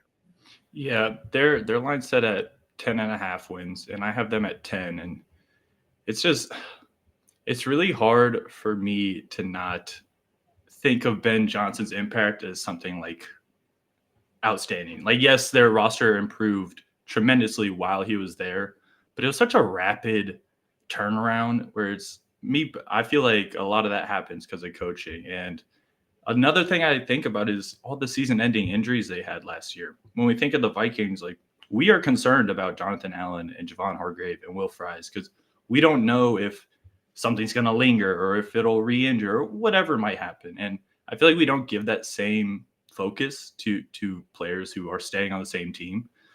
So even on their D-line, I think 3 of their starters had season-ending injuries. So it's just they have a lot to fight against, but again, they have one of the best rosters in football, and they might have even gotten better. So you can never really count them out. If the new coordinators step in and continue what the other guys started, they're a contender all day.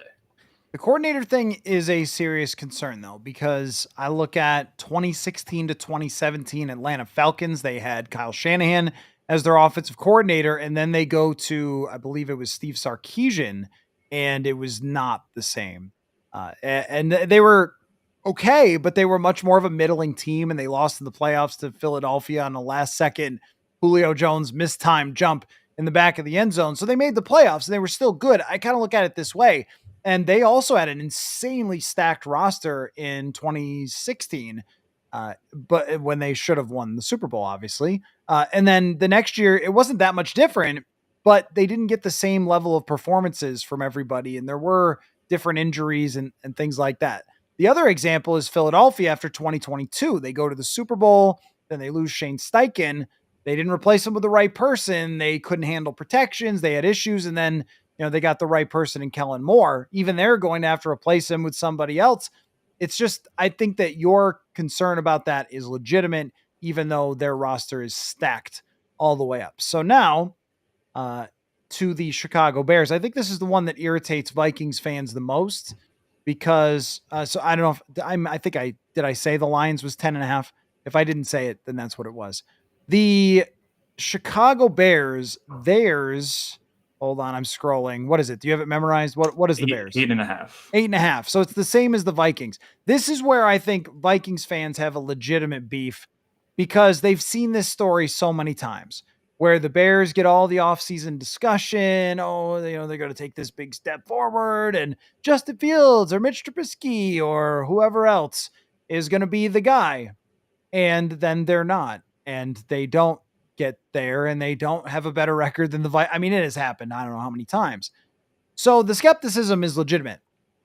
I also think if Ben Johnson can even just drive his car to the facility and park it correctly and walk inside, he's ahead of Matt Eberflus. Like, he was legitimately one of the worst coaches in the entire NFL that we've seen in a long time, especially with game management. But even with what they tried to do offensively last year, it seemed like they just threw everything on Caleb Williams. And then when they realized in real game action, oh, maybe that was a bad idea. That was like, throw a screen or get sacked. And it was a lost operation from the beginning. They go out and get 2 offensive linemen who are beasts in the run game. I think 8 to 9 wins is right for Chicago. I think if you're looking at it from a Vikings perspective, you should be higher. You should be in the 10 to 11. They should be in the 9 to the 8. But I think it's a fair number to just expect that team is going to be better with their new coach. Yeah, the fact that they won 5 games last year and 4 of them, I purely put that 4 of them on the coaches. The Seattle game, Washington, first Vikings, first Packers. I feel like there were, yes, plays are not won and lost in like singular moments of the game, but there was just so many meltdowns where it's like, how can you do this? And then outside of the meltdowns, there's like receivers running the same route on too many plays. Guys just aren't blocking. It's just, they clearly just were not on the same page and didn't know what to do, which is why I think the coaching for this team is going to be huge, and which is why I'm projecting them to get 10 wins. I feel like this roster was already in a spot to compete. I think their secondary is up there with some of the best in the NFL. I think they have a great receiving core. They made additions to the O-line and brought in Grady Jarrett, and they also have 4 picks in the top 100 of this draft. So if they don't improve to at least 8-9 wins, it's gonna be a tragedy. If this doesn't work, nothing will work for Chicago. So that's probably true. So let me ask you this question, because I noticed this, and I was going to bring it up to you with your article, because I was looking through it before. You're going to publish it soon on purpleinsider.football. And if you want my recap, by the way, from yesterday's press conference, got it over there. The Friday mailbag, great way to support the show. Just saying, purpleinsider.football. I noticed that the wins, they add up to a lot of wins in the NFC North, like almost impossible number of wins for all these teams to each win more than 9 games. So how about this question? If one of these teams is not good, who is it? Oh, Chicago all day. They're the classic team that will like have the offseason champs and then fall apart in the season. So even though it seems like they're finally on the right move, they're still, it hurts me to say, but they're still little brother in this division. And well, actually Detroit had their like last 3-4 years, but Are they still little brother? I don't know. That's up for debate. Anyway, but No, yeah, Shane they're now the obnoxious favorites. They're the yeah, obnoxious favorites now. yeah. Yeah, But they've leaned into that. No, mhm. I think that's the clear answer. But there's another answer that's the Vikings. And this is something because I like the direction so much that they took. And it's the one we've been waiting for a long time for them to take. I have not in this discussion talked about, well, what if they hit the under badly? And what would that look like without even a JJ McCarthy injury? And that's if he's just not good. I mean, that is it's an outcome. Like if we're looking at range of outcomes, pie chart percentage is not terribly high that someone can't play quarterback for Kevin O'Connell and with Justin Jefferson, who looked good last year in training camp. But it's an outcome. And it's happened before where they've drafted a quarterback that didn't work out. His name is not to be spoken on the show because it got so obnoxious with people saying whoever they draft is the next you know who, and I was like, okay, whatever. But just like if that doesn't work out, the other thing is that if the players that they signed who are on the older side have a regression and they hit a wall and the schedule is so much harder, you might not win those close games if that ends up happening. So it is an outcome. It's not a very likely one, but it is one. And I would say the same thing for the Packers. If Jordan Love is a variance machine, it's either hot or cold, high or low, it's the deep balls hitting or not. If they don't, and they start to slip a little bit under Matt LaFleur, because I think he's a great X's and O's coach, but I don't know about can he hold the whole ship together if it starts to slip? And then they could fall backwards. Although that $20 million left guard, he'll probably be the difference. Yeah. I can see why they never pay a wide receiver, though. This is my argument for drafting wide receivers. Who are you going to pay? Who's out there?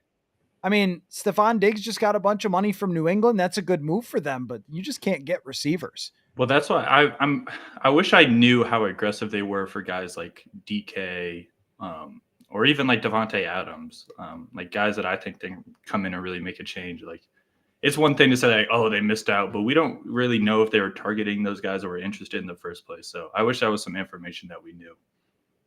All right, let's go to your pre-prepared Clay's Corner questions. What do you got on the slate for tonight? Yeah, so this is actually kind of a continuation of the stick and pick question that came up earlier. Because I was looking at a bunch of mock drafts, and Mel Kiper's recent one has the Vikings taking Jade Barron at 24, and then Daniel Jeremiah has them taking Nick Eamon-Wari. Oh. And then a bunch of other ones had either the same players or some D tackles mixed in. So my question was, if Barron, Eamon-Wari, Derek Harmon, and Walter Nolan are there, which four are you taking? Or which one are you taking? That's a good question. I would go Barron because he is one of my favorite players in the draft. If I'm sticking and picking, what that mock tells you is exactly what I was talking about. All those players are there in these mocks. Can you trade down 10 spots and still have one of them there and then take them? But I don't think Barron, based on his numbers, based on his combine, I don't think he's going too much later than this. I am always suspicious of mock drafts that, and this is why I like where Kiper has him, that have corners too high. It feels like you have to be a freak corner to get really high in the draft, and most of them go in the back end of the first or in the second. I mean, look at Quinyon Mitchell, Cooper DeJean, the two guys that Philly takes. Like, those aren't top draft picks. So this is an area where I could see Jade Barron. I like him a ton. He was productive. He's a high IQ player, a playmaker on the ball. It can play inside and outside. Seems to fit for Brian Flores. That would probably be my favorite one of those, but it's hard to argue with any of them. I mean, Eamon-Wari might be the one where I would say, as freakish as the guy is, and it's insane, I just don't know about the safety position there if I can trade down. And if they do it, okay, I get it because it's important in Flores' defense, Malachi Starks or Eamon-Wari. But if the safety's the best player on the board and there's other guys that would be available 10 picks down, I'd rather trade out, get those like higher, because you talk about safety. How many safeties were there in free agency this year? 5, 6, 7 that people went out and got. Justin Reed, Cam Bynum, Trayvon Morig, like they were everywhere. I think you can get safeties I don't think you can get great corners. I think you get good corners. I really don't think you could get game-changing corners in free agency. They get paid huge money. They stay with their teams. So that's what you would be looking for. Who is your answer? Yeah, I think Barron at 24 would be an absolute steal. But similar to you, I've seen so many mock drafts where he's going top 10, top 15. So it's hard to really know where he's going to be at. So I think if he's not there, I think it would be a great pickup if they went and got Derek Harmon. If they don't trade back, he's a guy that can stop the run and pass. He's huge. And if Allen and Hargrave seem to be struggling or taking a step back, or maybe an injury pops up, I think he can be a good guy to kind of take a bigger role for them. I also think that when you draft, and Dallas Turner is evidence of this. We talked about last year. I remember asking guests, like, what do you think is a good sack number for Dallas Turner? And the answers were like 8. I was like, what? It's way too high for a rookie, right? And then when he doesn't play that much and he has great players ahead of him, we all go, what's wrong with that guy? Is he a bust? Like, no, this is how it usually works, except for in the top 10 where guys come in right away and play. But for the most part, you're usually developing a player. Christian Darrisaw didn't play till halfway through his first season. And then when he did, there's some bumps along the way before he really clicked in. And that's just how it's going to be. So if you take Walter Nolan or Derek Harmon and he can rotate in behind those guys and then be ready to take the reins, that's a pretty good outcome for them. Okay, what else you got? I like that question. All right. So the Giants added Russell Wilson to their busy QB room. Does this indicate that they'll still be drafting a quarterback at 3, or do you see them going a different direction? I don't know what the hell the Giants are doing. I really don't. They talk about just getting backed into a corner and having to be like Russell Wilson. Like I don't know. They are. When we look at this franchise, the Vikings, and we talk about where they are with the roster, the timeline, the functionality, all that stuff, and you just look at a team like the Giants. Is this the same league? Are these two teams in the same league? Because the Giants are just so lost at the plate. Now, I think that if their owner had not put so much pressure on them, this would be a good, total rebuild, complete teardown, tank again. That's why I don't get getting Wilson, because you think, well, it'd actually be great for them if they lost again and just get another high draft pick, and eventually it's going to click in because they're never going to compete with Philly and Washington doing this. But this sort of smells of panic. We don't really know what we're doing. If we draft, I mean, why bother? From their perspective, why bother drafting Shedeur Sanders for someone else? So the next coach can have Shedeur Sanders. Why even waste your time in doing that? I think they need to draft someone who can come in today, make plays for them, whether that's Abdul Carter or Travis Hunter, whoever's going to be there. Get Travis Hunter, put him next to Malik Neighbors. If I'm them, I'm putting him at receiver and just hoping that he could drive the offense along with Malik Neighbors and pray that they get you to 7 or 8 wins and keep your job. That's probably it. Randall says Palazzolo and Monson. Yeah, I listened to their podcast, of course. Check the mic. That they speculated the Giants are afraid Sanders goes at 2. I mean, I guess Shedeur Sanders could go anywhere from 2 to 42. I have no sense for how much the league likes Shedeur Sanders. I don't think it's as much as some of the hype, but you could definitely see a team like Cleveland being like, yeah, we got to do this to kind of save our bacon. If the Giants get Hunter, they should be the only team to play him both ways full time because they need him to. Yeah. But yeah, it's weird. I've seen reports like that are still saying Giants are open to take a quarterback, and it would be so messy to me. Like 3 guys that all believe they can start, that are all on different like stages of their careers. It just doesn't make sense to me. But also bring in Russell Wilson when it's like a do or die year for Brian Dable and Joe Schoen. It's like, how are you going to put your trust in him? So I don't know. They just seem lost. It doesn't even seem like they have a plan. Go best player available and move on. I don't know. Yep. It's desperate. It screams fired, and they should have fired them last year. I have said this a million times on the show. If you're thinking about breaking up with somebody, just break up with them. If you're thinking about firing someone, just fire them, because everything that happens from here on out, you're going to be like, oh, should I fire them, and not even evaluate them fairly. I think that those two, the leadership, this maybe it's like a hot take or whatever. I think it'll be fine if you let it continue to play out.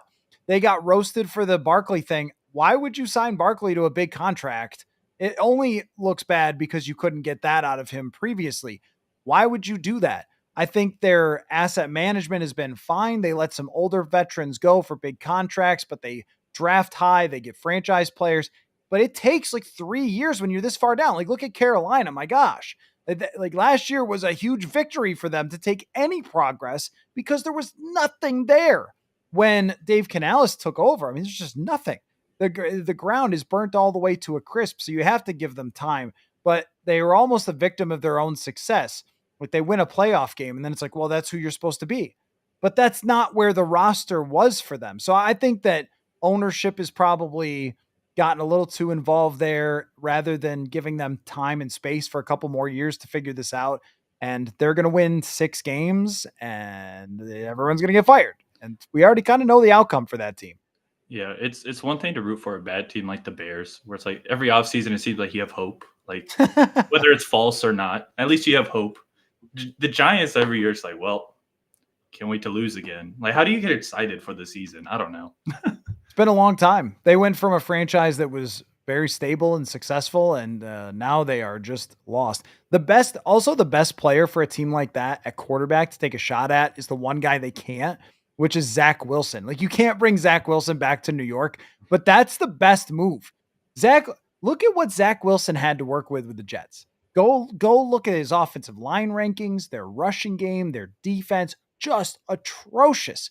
Had a couple of years, he's been a backup. Like, I think that's a good swing for a team, but instead they can't do it. They have to go with Russell Wilson and the proven guy who has been tossed out to the street now by Sean Payton and Mike Tomlin, who kind of might be good coaches. So I don't know, whatever. I'm glad it's not my job. That would be a brute. If we were talking about that every day, I don't know what to tell you guys. Yeah, Russell Wilson's on his Shaq run, collecting all the jerseys. So pick another podcast for a few years is what I would tell people. Yeah. I was covering the Giants. All right. Well, next question. Stefon Diggs, he signed with the Patriots. Do you think he has gas still left in the tank? And how does this impact their strategy picking fourth, or does it? Yeah, I don't think that it impacts their strategy at all. At 4, they should take Travis Hunter if he's there. This is a best player available, but they should also probably take the tiny armed Matt Campbell, or Will Campbell, sorry. Who's Matt Campbell? Iowa State coach is Matt Campbell. They should take Will Campbell, regardless of how long or short his little arms are, because they are just lost out there at offensive line. And if it's not him, take somebody else. Take the top tackle in the draft, even if you overdraft them a little or maybe trade down, whatever you got to do. It shouldn't change, though, their strategy, because it's essentially a 2-year deal for Stefon Diggs at $20-something million, not the 3-year $69 million that got thrown out there. That is ludicrous. If he wins the Super Bowl 3 times and has 1,000 yards each time, then he gets all that dollars. But it's completely silly how they put those maximum. That's what tricked everybody on Byron Murphy. It was like, oh my gosh, 22 a year. And I was live. So I'm like, what? And then the contract comes out. Okay, so he got the same contract as everybody else. Back to Stefon Diggs. I do think that Stefon Diggs is one of the most competitive people that I have ever been around in my life. He is a fighter. He is not, and sometimes with other people, but most of the time with the other team. And he is not going to go there to just hang around. He's going to play, and he's going to be good. He's not going to be what he was with the Vikings. He's not going to be what he was with early Buffalo. ACL injuries are tough. We know that from Hockenson last year, but he can still catch the football. He knows how to play.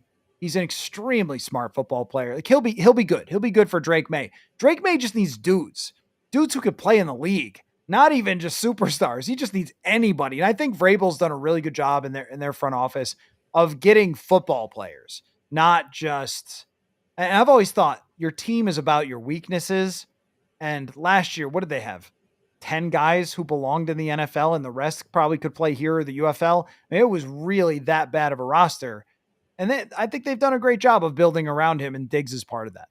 Yeah, I agree with everything you said about the draft. As far as Diggs goes, I like this move for the Patriots. He was one of my favorites in Minnesota and Buffalo, and it's because he has that dog in him, and he's a great route runner.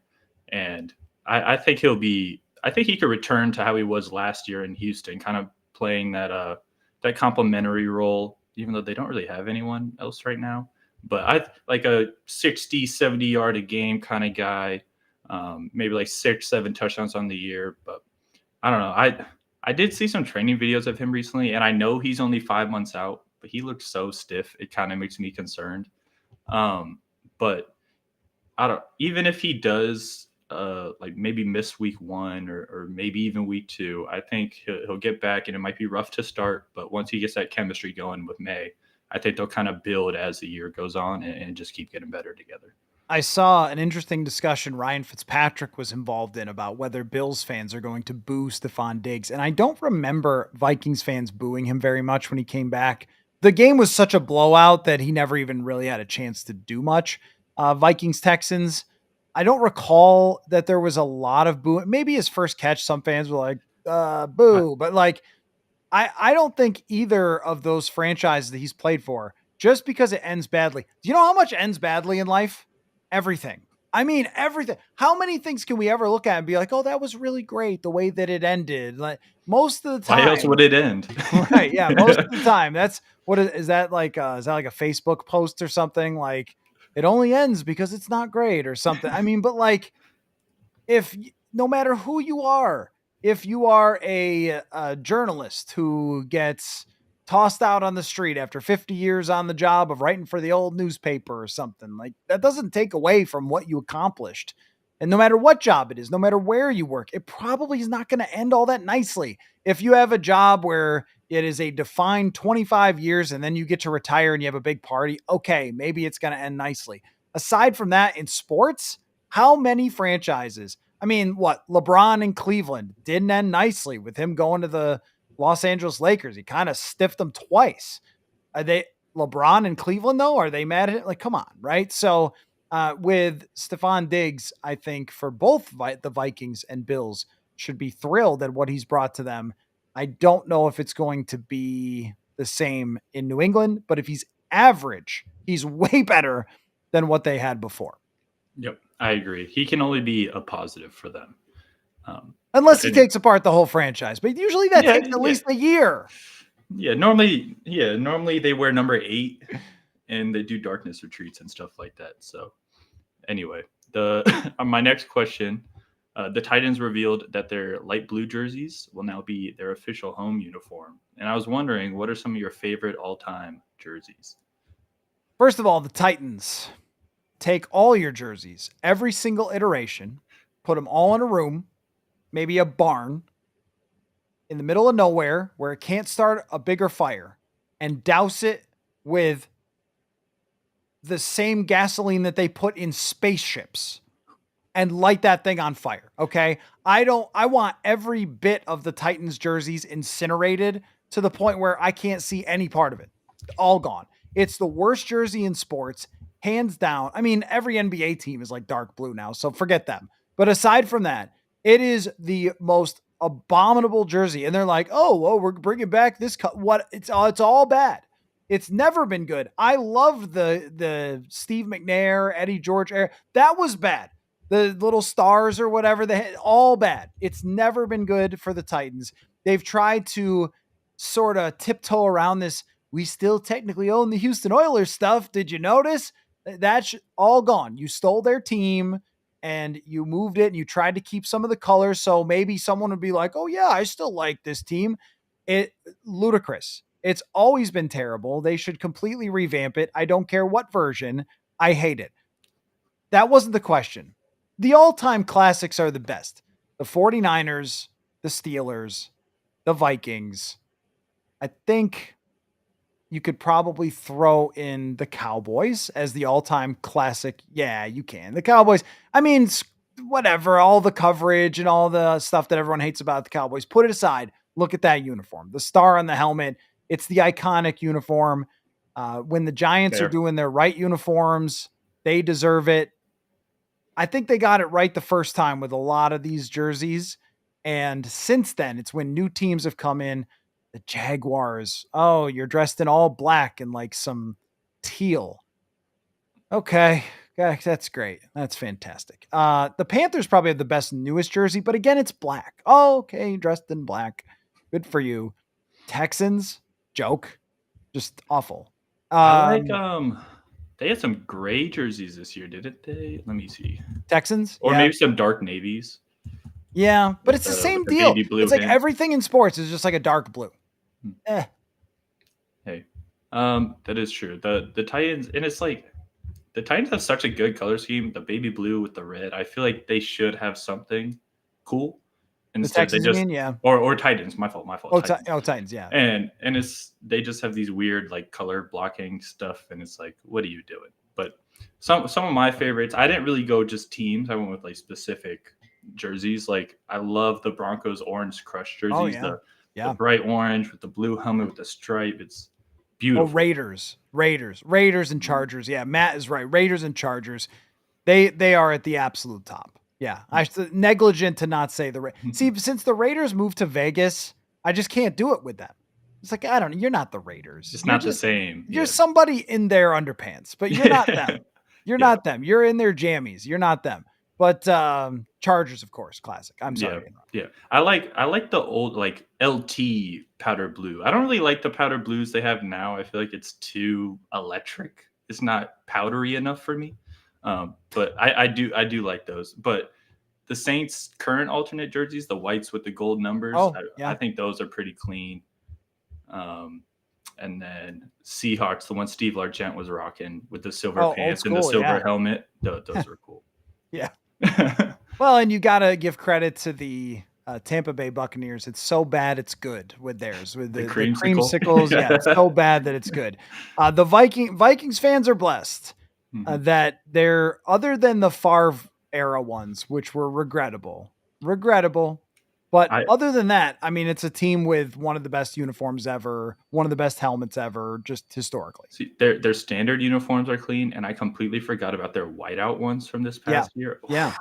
Oh, you like those? Okay. Yeah, those were. I like the white on white all the way up to the helmet. So I think they made it look clean. They're like, me and my family were like, the Bears should do something like that.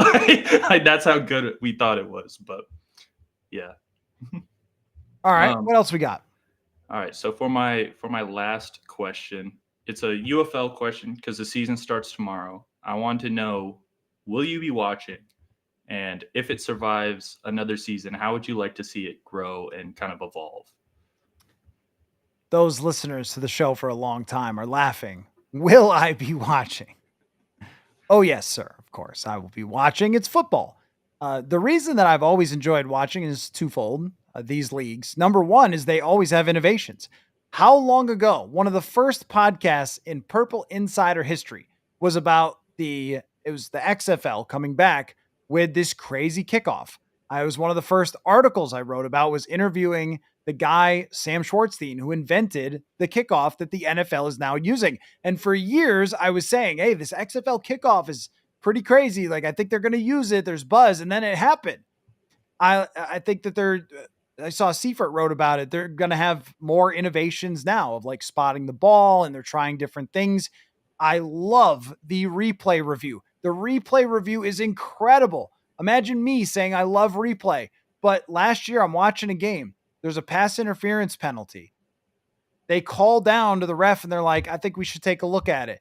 Within 30 seconds, we are listening to Dean Blandino. He's like, here's where it is. Here's where it was or it wasn't interference. It was a bad penalty call. It's a touchdown, like play stands, bang, back to playing football in 2 minutes. And we had full transparency. I mean, my gosh, all of my dreams come true. So watching them, which is eventually what we'll have in the NFL when it pulls its head out of its rear. But I mean, these innovations are very cool. Like, they try new things and sometimes they're stupid, but I'm glad they're trying them. And the other thing is the stories. There's never going to be good enough quarterbacks, and it's always going to be a problem. AJ McCarron went to that league and like lit it up. I mean, he's not good, but he lit it up. So, yes, son of beavers, that's where Jalen Redmond came from. That's the other part. Some are playing just to hang on. Some are playing for one last shot at the league. And every once in a while, there's a guy who makes it. The problem with the product, and here's what I would advise anybody. The first week of games will stink. It's going to be bad. I'm telling you, every year it is. They get 2 weeks to practice. They come in there. There's been like some argument over their CBA and the money. It's going to be bad. They barely get to practice. But 3 weeks, 4 weeks into the season, that's when you should circle back and take a look at it. Because after that, they've got the quarterbacks are going, they're running real offenses. And some of the environments are now really cool. Like St. Louis has created a really cool environment there. Like they've really bought in as a town because they had their football team stolen. So they've bought into that team, and it's been a good time. So, and random names show up. Wade Phillips is coaching a team. Wade Phillips is like 77 and he's coaching a team. So I can't talk enough about how much I love those leagues. Yeah, I'm already itching for football to be back, so I'll definitely be tuning in. But I wish my dream for this whole league is for it to end up being like the NFL's G League. I think it's so confusing. Like professional soccer, pretty much every team has like a youth program where like players will rise and grow with a team pretty much their whole lives. And then we have like different divisions in baseball. The G League, like why is the NFL the only league that doesn't have like a development system under them? I mean, I guess there's college, but that's different. So I think if every NFL team had like a B team, and that was like the UFL team, that focused more on cultivating younger talent instead of more like this last chance kind of idea. I think it would just make for a better product on the field, and I think it would make the fans more involved. Like, yes, right now there's cool stories seeing Wade Phillips coach or seeing a player here and there, but I think it'll bring like a real fandom to this. And call me crazy, I think it's becoming so hard for high school athletes to get offers nowadays with NIL and the transfer portal. I think if you don't get any offers, or maybe if you do, I think you should be able to get recruited to the UFL right out of high school to go play. So that's just my take on it. I think there's a lot of potential for this league, or maybe not this league, or maybe another league that stems off of this. But I would love to see the NFL have like a developmental league. There was a player in a recent draft who went to Canada and played and didn't go to college, and he played up there and then got drafted into the NFL. And I forget who the player's name, if somebody remembers, but it is time. And Pete brings this up for me to tell you about an old man story. Once upon a time, the thing that you're proposing did exist, and it was called NFL Europe. They had a league where in the off season, teams could send their practice squad players over to NFL Europe. Shout out Rhine Fire, one of the coolest looking jerseys. You can look this up, the Rhine Fire. It was an awesome looking jersey. And they would have like Brian Baldinger and gosh, who was the other guy? The guy who hosts on Fox calling these games. And it was a lot of NFL players or guys who were trying to get into the NFL made up this league, but you could send your practice squad players over there. So a lot of guys that made the NFL, especially quarterbacks, they had some history in NFL Europe. And I think it ended in the early 2000s, was probably the last years of NFL Europe, 2004. Yeah. But there has been a guest on this show who played in NFL Europe, JT O'Sullivan, who now does QB school. He played over there. So it did happen. I would like to see. So here's what I know. Why did it fall apart? Money, probably. Yeah, well, one thing always. is that these leagues never make money and no one ever wants to watch them. So that's always a clear thing. But the one thing that I think they should allow for, I know teams view their assets as valuable, even if it's someone's on your practice squad. Hey, that's somebody we drafted, we're developing. We don't want someone else messing with our merchandise. But I think that, yeah, Matt says, like everything else in the world, NFL Europe didn't end well. That's for sure. I think that practice squad quarterbacks and only practice squad quarterbacks should be allowed to go play in this league. Every team's practice squad quarterback should be allowed to go play in the league. For one, those players are better than the guys they're going to get in NFL Europe, and they will play better football, which will make it more exciting. And that's the one position that you just can't develop without them playing. If you're a pass rusher, you can do your drills and you can improve and you're going to get a lot of reps in practice and all those things. You're going to be doing that every day. But I mean, quarterback, you got to play. And even if a guy gets hurt, I mean, it's a practice squad quarterback. Like he wasn't going to make it anyway, but there might be more Kurt Warner-y type of stories where somebody goes to practice squad quarterback and no one thinks they can play. And then all of a sudden, well, actually they kind of can. And then they get their shot with their teams. So I would like to see some sort of agreement, but if you're the NFL, what do you care? You don't need this. You don't need a B team. You don't need a G League. You've got your NCAA, and now players will stay longer in college. They'll stay 5 years to make their NIL money and stuff and enjoy college. But when you can have guys coming out with 2,200 passes as quarterbacks, like that's awesome. Thanks for developing our guy for a year instead of us having to do it ourselves. So I'd like to see that to it, but I like it regardless. I like the product. It just takes a little while to ramp up. Just like interns take a little while to get better and better every week. You're getting better and better, Clay. And this was really good. Really enjoyed the conversation. Keep an eye out for his article over at purpleinsider.football breaking down projections for the NFC North. They just came out from ESPN Bet. You and I will talk again. It's not going to be Monday night because I will be in Florida at the owners meeting. So definitely next week, though, again, for the next live show. So thank you for your time, sir. Great job. Thank you. We'll talk soon. Football. And thank all of you for a really fun show tonight. 99% of the show was avoiding Aaron Rodgers. Let's keep it that way going forward. And I say that to you and to the Minnesota Vikings. Let's keep it that way. All right. Thanks, everybody. I appreciate y'all. And we will talk to you very soon. Football.